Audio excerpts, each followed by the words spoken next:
The departure of Saint Epiphanius, Bishop of Cyprus.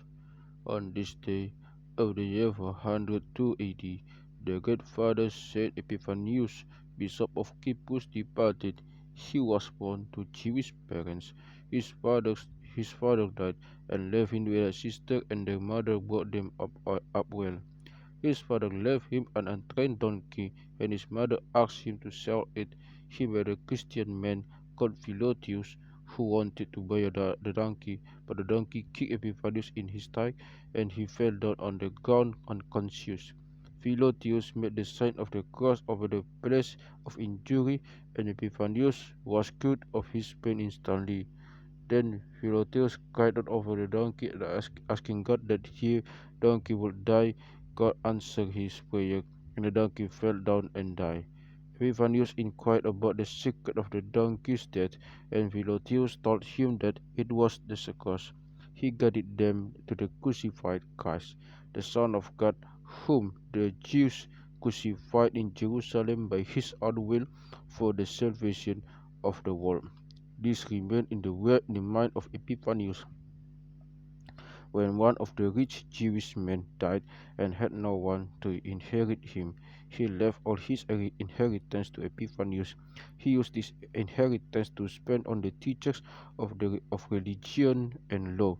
Once, when he was walking the road, he saw a poor man asking for charity from one of the monks, and as the monk did not have any money to give, he took off his garment and gave it to him.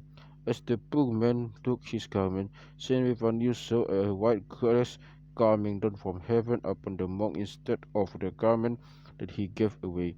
He was astonished and went to the monk and asked him, "Who are you and what is your faith?"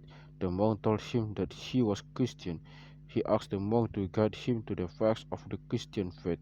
The monk brought him to the bishop, who taught him the law of the Christian faith and baptized him. Epiphanius decided to become a monk, and the bishop sent him to the monastery of St. Lucianus. He became a disciple to St. Hilarion, and the grace of God was with him. He accepted the Church of Jacques, monastic virtues, and its canons.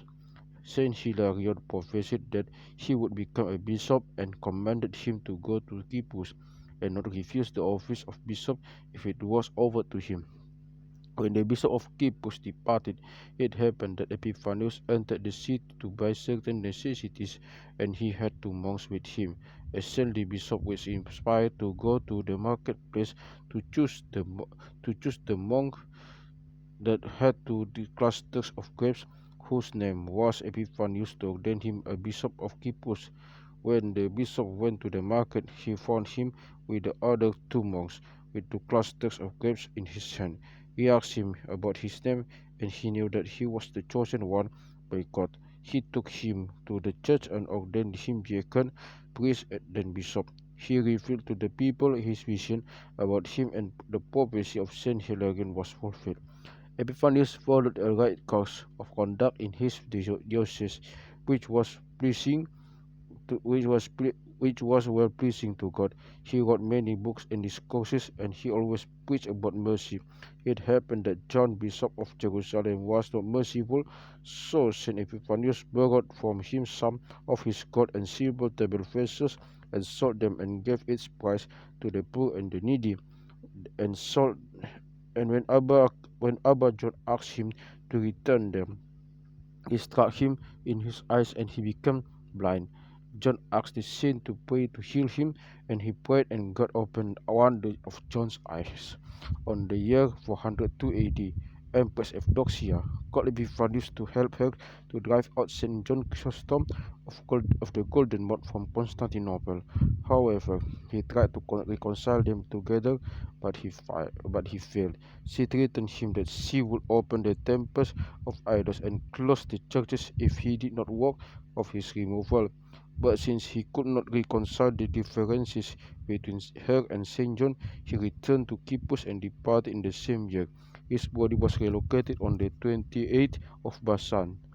May his praise be with us, and glory be to God forever. Amen.